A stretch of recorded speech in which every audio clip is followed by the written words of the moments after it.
우리가 매일 성경을 통해서 묵상하고 있는 이 레위기서의 전체 주제를 한 문장으로 얘기한다면 그것입니다. 나 여호와는 거룩하니 너희도 거룩할지어다. 하나님의 거룩함에 대해서 이 레위기서 전체에 우리에게 어떻게 구별되는 삶을 살아야 되는지, 또한 하나님께서 거룩하게 택한 자녀가 어떠한 삶을 살아야 되는지에 대해서 우리에게 레위기서를 통해서 말씀해 주고 계십니다. 그런 흐름을 통해서 오늘 읽은 이 본문의 말씀은 오늘 본문의 주제를 성결이라고 볼 수 있습니다. 특별히 백성을 대표해서 제사를 책임져야 하고, 또한 하나님과 백성 사이를 중보하는 제사장의 성결에 대해서 오늘 본문은 우리에게 얘기해 주고 있습니다. 여러분, 성결 뭘까요? 성결, 거룩하고 깨끗하다, 구별되다 라는 말이 성결이라는 말입니다. 이는 세상과 구별되어서 하나님께 드려지는 것, 또한 하나님께 세상과 구별하여 거룩하게 된 것을 가리켜서 성결이라고 얘기합니다. 성경에서는 이 성결이라는 단어인 히브리어로 코데시라는 단어가 거룩이라는 단어로 번역되어서 그렇게 기록되어 있습니다. 그러니까 성결, 거룩, 어떻게 보면 같은 의미로 이해하시면 됩니다. 여러분, 성결, 거룩, 과연 누구에게, 또한 누구에게 먼저 해당되고 적용되는 말로 우리가 사용을 해야만 할까요? 마태복음 5장에서 7장 말씀을 여러분 잘 알고 계실 것입니다.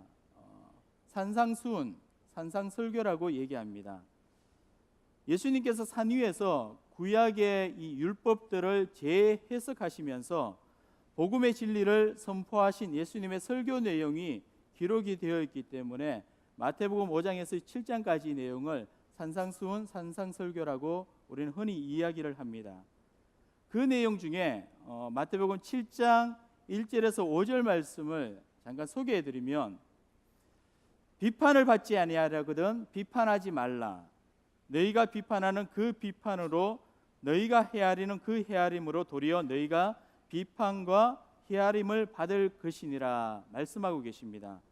그러면서 예수님께서 계속해서 가르치는 내용은, 어찌하여 내 형제의 눈 속에 있는 티나 들보는 보면서 정작 내 속에 있는 것은 보지 못하느냐. 먼저 내 눈 속에 있는 것을 빼고 그 후에야 밝히 보고 형제의 눈 속에서 티를 빼라라고 말씀하고 계십니다. 여러분, 그렇지 않습니까? 우리는 자신의 티끌과 들보는 보지 못하고 상대의 흠, 실수, 또한 잘못만이 더 크게 보이고, 상대방의 실수, 상대방의 잘못, 상대방의 어떤 흠을 더 집중적으로 보고자 하고 있습니다. 오늘 본문을 통해서 말씀하시는 이 제사장의 성결 규례를 통해서 우리가 함께 생각해 보고자 하는 것이 바로 이것입니다. 하나님의 택하신 족속이요, 왕같은 제사장이요, 또한 거룩한 나라요 그의 소유가 된 백성으로서 우리 모두가 하나님의 제사장으로 세워진 자들로, 이제는 너가 아니라 나부터 먼저 성결해야 된다라는 포인트입니다. 누구를 탓하기 전에 나 자신부터입니다. 성결, 이 성결이라는 문제, 거룩이라는 문제는 누구를 탓하기 전에 나 자신부터 시작되어야 된다라는 것을 말씀드립니다. 그래야만이 자신이 살 수 있습니다. 뿐만 아니라 가정이 살 수 있고요, 교회가 살 수가 있습니다. 여러분, 오늘 본문을 통해서 우리에게 두 가지 상황을 통해 성결의 문제에 대해서 얘기해 주고 있습니다. 장례와 결혼 문제에 대해서 제사장이 어떻게 이 장례와 결혼 문제에 대해서 성결한 삶을 살아야 되는지 성결 규례에 대해서 우리에게 설명해 주고 있습니다.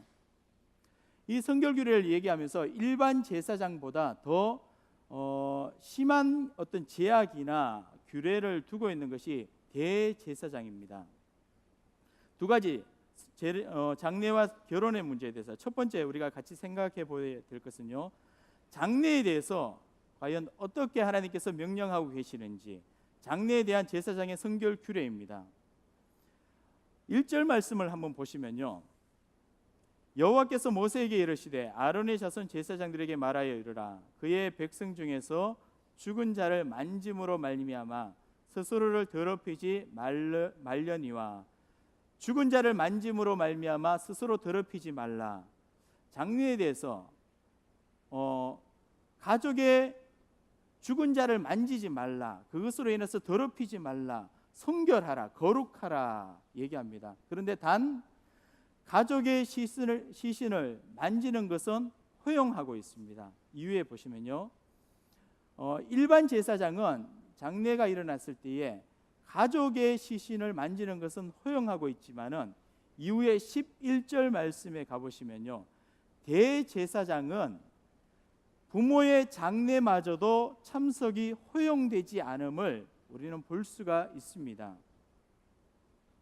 뿐만 아니라 이 장례 문제에 있어서 5절 말씀에 보시면 머리털을 깎아 대머리 같게 하거나 수염을 깎거나 살을 베지 말 것을 명령하고 있습니다. 이것은 당시에 주변국의 우상을 숭배했던 이방 나라들의 풍습 중에 하나입니다. 누가 죽었을 때에 주변 국가의 관습을 쫓아서 죽은 자를 위해 자신의 몸에 상처를 내는 그런 모습 등 자신을 학대하며 지나치게 애도하는 행위를 하지 말라라고 명령하고 계십니다.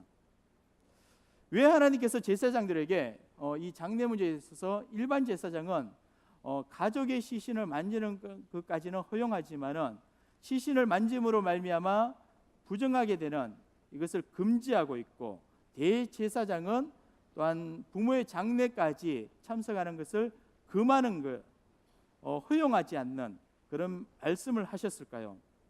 그 이유에 대해서는 오늘 본문의 4절, 6절, 12절 말씀에 보면 그 이유에 대해서 설명하고 계십니다. 오늘 사실은 이쪽으로 옮겨서 프로젝트를 준비를 못했습니다. 이해해 주시고요, 성경 말씀을 여러분들 성경을 펴서 같이 보시면서 따라오시면 되겠습니다. 4절 말씀을 보시면요, 하나님께서 제사장들에게 이렇게 장례 문제에 대해서 성결을 명하신 이유에 대해서 제사장은 그의 백성의 어른인즉 분명히 얘기하고 있습니다. 제사장은 그의 백성의 어른이다 얘기하고 있고요, 그래서 자신을 더럽혀 속되게 하지 말라 명하고 있고요, 6절 말씀에 보시면요, 그들의 하나님께 대하여 거룩하고 그들의 하나님의 이름을 욕되게 하지 말 것이며, 왜?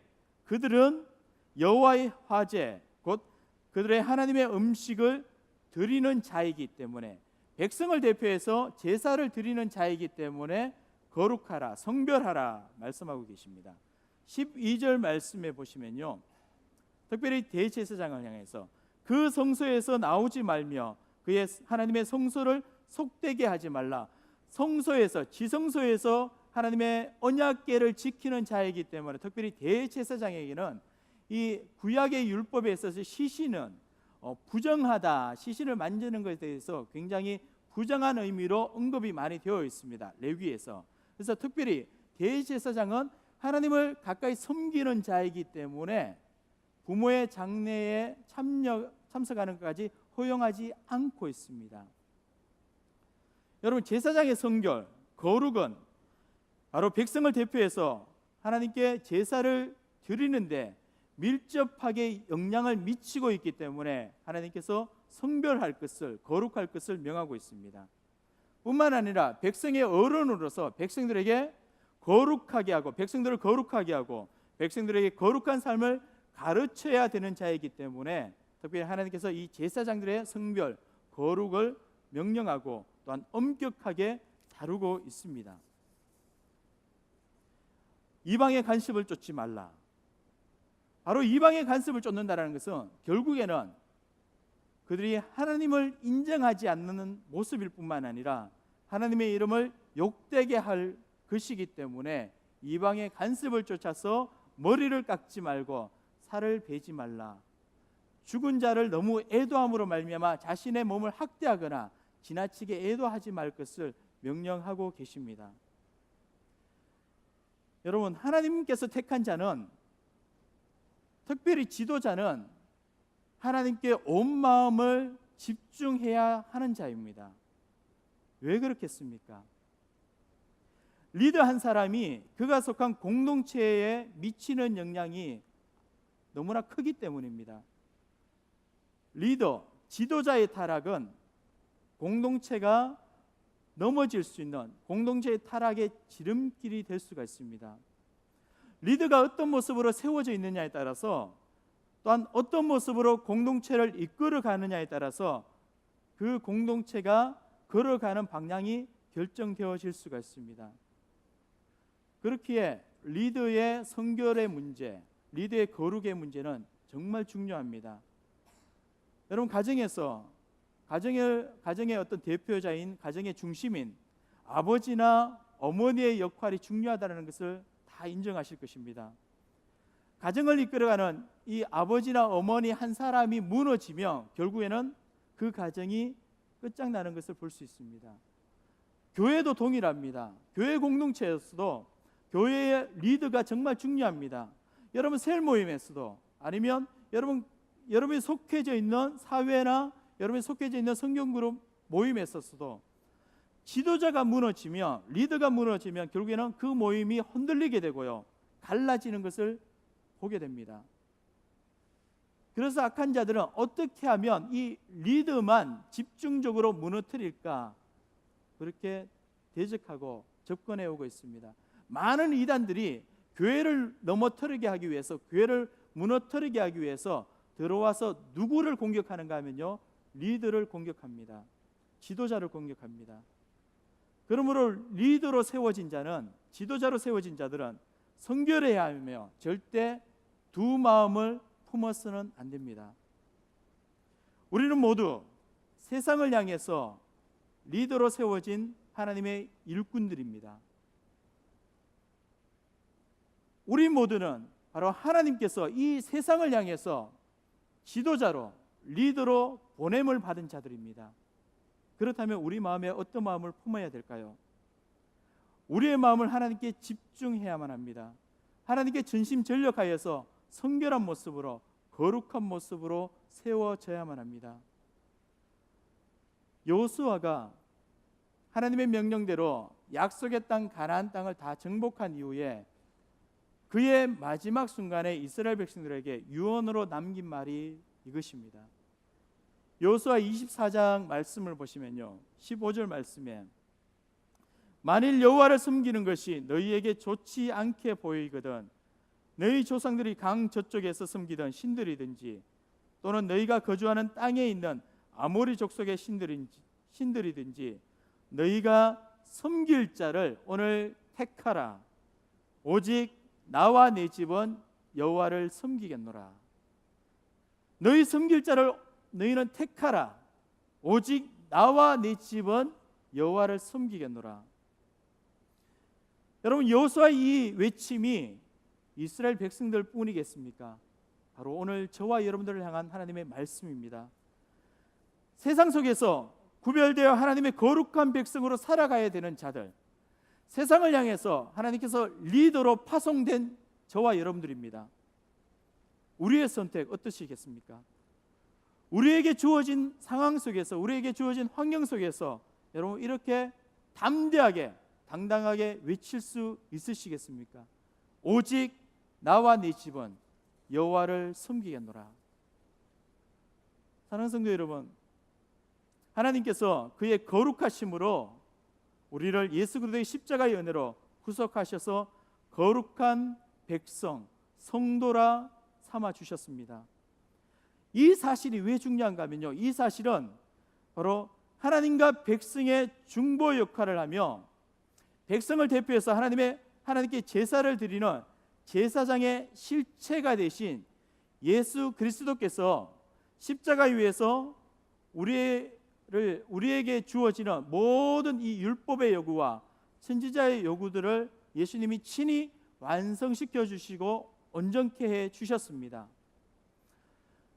하나님 그의 거룩하심으로 우리를 예수 그리스도의 십자가의 은혜로 구속하여서 하나님의 거룩한 백성 삼아 주셨다라는 이 사실이 바로 예수님 그리스도의 그 십자가의 은혜로 말미암아 우리가 거룩한 백성 되었습니다 라는 고백입니다. 그 사실은 예수님의 십자가의 그 은혜로 말미암아 우리에게 주어지는 그 은혜가 이제 예수님의 십자가의 그 은혜를 통하여 나에게 주어지는 이 많은 율법의 정죄함에서 이제 자유하게 되었습니다라는 고백입니다. 장래의 문제에 있어서 구약의 이 제사장들이 감당해야 될 이 성결과 거룩의 문제가 제사장의 실체가 되시는 예수 그리스도께서 십자가 위에서 온전하게 이루어 주셨습니다. 완성시켜 주셨습니다. 그러므로 말미암아 예수 그리스도의 십자가의 은혜 아래에 있는 바로 저와 여러분들은, 우리 모두는 장래에 있어서 자유해질 수가 있는 것입니다. 예수 그리스도의 보혈의 피로 말미암아 성결 거룩해졌기 때문에, 이미 우리는 예수님의 보혈의 피로 말미암아 거룩해졌기 때문에 시체를 접촉함으로 인해서 부정케 되지는 않습니다. 이제는 장래의 문제에서 자유인으로 자유로워졌기 때문에 시체를 접촉한다고 해서 부정해진다라는 것은 아닙니다. 그러므로 예수님의 구속의 은혜 아래 있는 우리들은 장래에 있어서 사랑한 이의 죽음으로 말미암아 슬프고 애통하지만은 죽음 앞에서 낙심되거나 낙오자로 인생을 살아가는 것이 아니라 예수 그리스도의 구속의 사랑으로 말미암아 우리에게 주어지는 천국의 소망을 가지고 그 장래에 있어서도 사랑하는 이의 아픔을 애통하고 슬퍼하지만은 하나님께 도리어 감사할 수가 있는 것입니다. 그러므로 장래를 대하는 신앙인의 자세는 바로 이것입니다. 오직 예수 그리스도 안에 거하여서 우리를 이미 거룩하게 하신 예수 그리스도의 십자가의 그 은혜를 힘입어 하나님께 우리의 마음을 집중하고 천국의 소망을 서로 나누면서 주 안에서 굳건하게 서 있는 것입니다. 이것이 거룩한 백성의 모습입니다. 구약시대는 제사장들을 향하여 시체를 만지는 그런 문제에 있어서 성결하라, 또한 거룩하라 라고 하면서 하나님의 거룩함을 드러내야 될 그 리더나 지도자들이 하나님 특별하게 구별하여서 세워주신 그 하나님의 은혜가 오늘날 저와 여러분들에게는 바로 예수 그리스도로 말미암아 이 세상을 향해 거룩한 성도로서 거룩한 백성으로 리더로 보냄을 받은 자들입니다. 하나님의 거룩함을 이미 받은 자들입니다. 그 거룩함을 가지고 이제 장래나 사랑하는 이의 죽음 앞에서 이미 우리에게 주신 하나님의 놀라운 천국의 소망을 서로 나누면서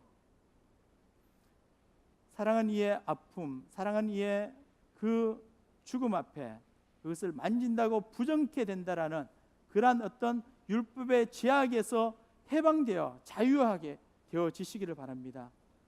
여러분, 부모님의 그 아픔을, 부모님의 먼저 떠남, 아니면 사랑하는 이의 먼저 보냄을 충분히 슬픔으로 나누시면서요, 오직 우리 마음속에 예수님의 그 구속의 사랑으로 말미암아 이제 우리는 구원받아 천국에 이른다라는 천국의 소망을 가지시고 주 안에서 굳게 서시기를 원합니다. 그것이 우리의 신앙인의 자세입니다. 두 번째, 결혼 문제입니다. 결혼에 대한 제사장의 성결 규례에 대해서 얘기하면서 우리에게 주시는 권면의 말씀입니다. 7절 말씀에 보시면요, 특별히 제사장들에게 결혼 문제에 대해서 부정한 창녀나 이혼당한 여인을 취하지 말라고 명하시고요, 또한 9절 말씀에는요, 어떤 제사장의 딸이든지 행음하여 자신을 속되게 하면 그의 아버지를 속되게 하미니 그를 불살을지니라. 13절에서 14절 말씀에는요, 특별히 대제사장에게 결혼에 대해서는요, 처녀를 데려다가 아내를 삼을지니 과부나 이혼당한 여자나 창녀짓을 하는 더러운 여인을 취하지 말고 자기 백성 중에서 처녀를 취하여 아내를 삼으라고 명하십니다. 그 이유는 바로 제사장들은 여호와 하나님께서 거룩하시고 그 하나님께서 거룩하게 하셨기 때문에, 거룩한 자로 세우셨기 때문에 거룩한 결혼 문제에 대해서도 거룩하게 성별되어라라고 말씀하고 계시는 것입니다. 특별히 처녀를 통해서 또한 하나님을 믿는 자기 백성 중에서 택하라라고 말합니다. 제사장들은 백성을 대표하는 자들이기 때문에 그들을 통해서 하나님을 증거하는 자들입니다. 하나님을 증거하는 역할을 감당해야 되는 자들입니다. 그렇기 때문에 자신뿐만 아니라 자신의 가정들, 또한 소속되어 있는 공동체, 이 모든 식구들이 함께 거룩함으로 세워져야 되는 것은 분명한 사실입니다. 그래서 특별히 제사장들에게 결혼에서도 성결해야 하며 자기의 백성 중에 거룩한 여인, 즉 하나님을 믿는 여인과 결혼함으로 통해 제사장직을, 하나님의 거룩한 이 사명을 계속해서 계승토록 하나님이 명하신 것입니다. 이렇게 제사장의 어떤 결혼 규례에 대해서 생각해 보시면 바로 오늘 저와 여러분들, 우리들이 살아가고 있는 오늘 우리 성도들의 결혼 문제는 과연 어떻게 우리가 생각해야 되는지 생각하지 않을 수가 없습니다.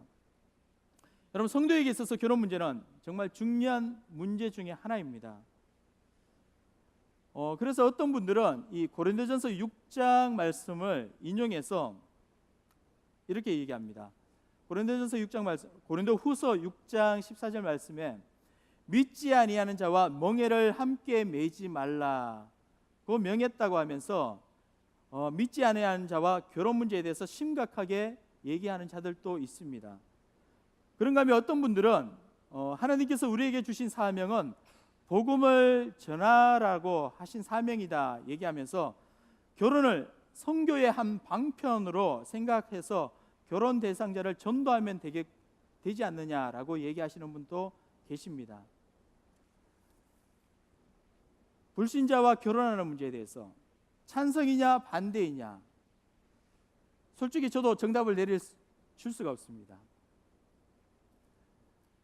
예수님 안에서 여러분 자유롭게 선택하십시오. 하지만 그 선택에 대해서 우리가 내린 결정에 대해서 분명한 것은요, 희생과 책임이 따른다라는 사실입니다.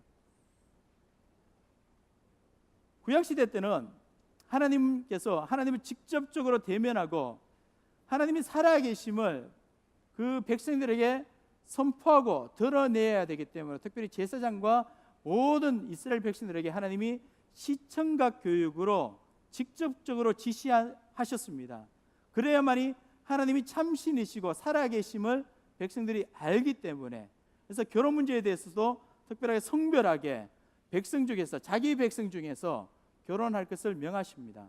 그런데 지금 오늘날 우리는 하나님과 예수님에 대해서 이미 하나님께서 완벽하게 주어진 계시책을 통하여 하나님의 말씀을 통하여 하나님의 살아계심을 우리는 알 수 있습니다. 알고 있습니다.